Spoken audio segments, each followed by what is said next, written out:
Hi everyone, my name is Viriya, and I'm a PhD candidate at the Division of Hematology and Oncology here at Northwestern University. And I'll be telling you a story about the fight against the cancerous shapeshifter. I'll be telling you about what my research is, how we study it, what exciting discoveries we've made, and what our next steps are. And so you may be able to tell by my title that I work in cancer, specifically prostate cancer.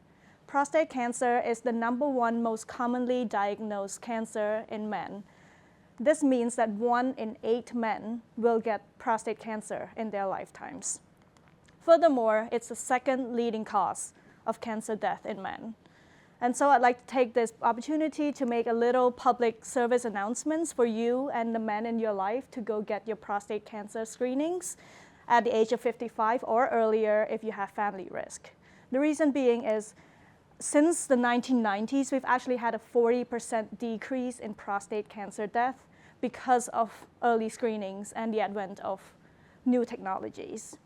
Furthermore, you have a 60 to 99% survival rate of 5 years or longer from diagnosis if you caught the cancer while it's still in its early form. Localized prostate cancer, meaning it's still in your prostate and has not metastasized to other parts of your body.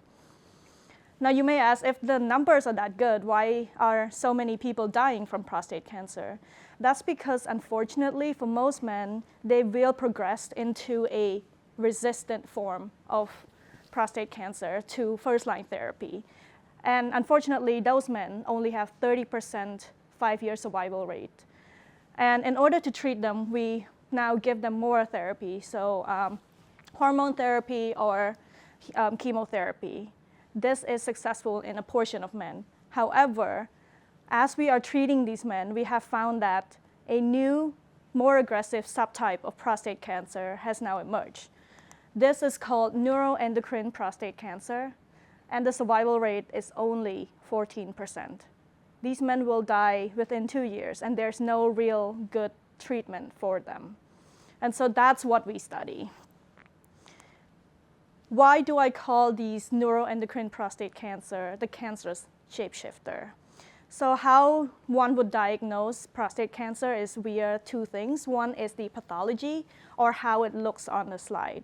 So here is a benign or non-cancerous prostate. It looks normal, trust me on this, even though it looks different.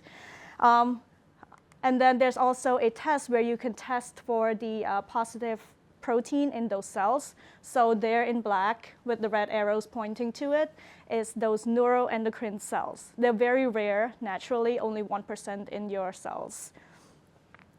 In prostate cancer, now you can see a shift of the morphology. It's slightly different, but it's still similar with this white things in the middle. It's still kind of similar. And then you still have some of those cells. However, in neuroendocrine prostate cancer, now you see a complete shift in how it looks.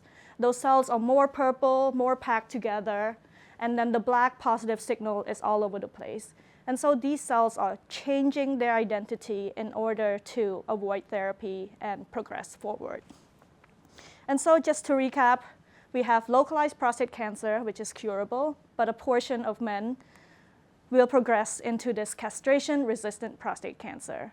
And as we're treating these men, we're now introducing a more aggressive, lethal subtype called neuroendocrine prostate cancer that is increasing in prevalence. And so we don't want that. And this is different from the rare primary prostate cancer. And so how do we fight this? Well, in order to fight something, you want to understand it. And so in order to fight cancer, we want to understand how it works. And one of the ways to do that is to first understand how a normal cell works. So you may have heard that the DNA is the blueprint of life. This is a blueprint of a room on 1 floor. If it was this simple, my research would be fine. And I can just compare this to a normal blueprint to a cancer blueprint. But it's more complicated than that. It's more like a stack of blueprints. Imagine like this whole wall being blueprints from floor to ceiling. And moreover, these blueprints are constantly changing. So there might be things you actively worked on. So the blueprint will be on this table, laid out, you're working on it. Or maybe there's green tape saying, these are the next floors we're working on. Or there's red tape saying, off limits, caution, do not touch.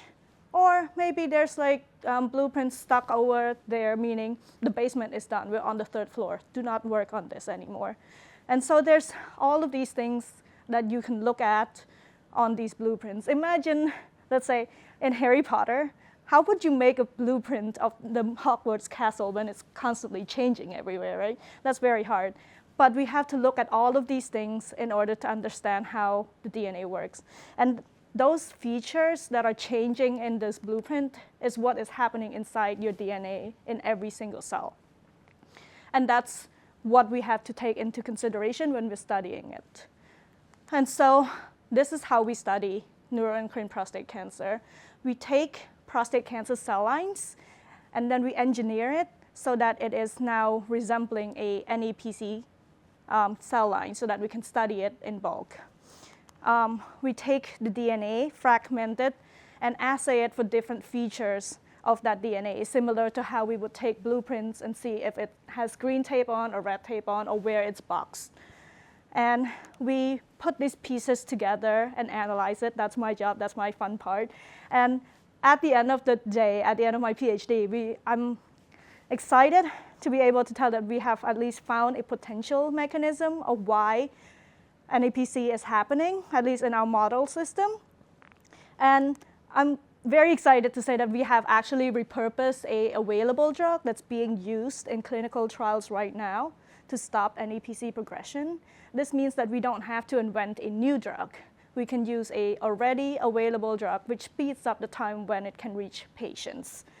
And so looking ahead, the next questions would be, how do we stop NEPC from even progressing in the first place? We don't even have to fight this fight if we prevent it from happening. Or perhaps we can identify which patients are more likely to develop NEPC so we can cater and change their treatment plan. And that's the questions for the scientists coming after me. Thank you for your time.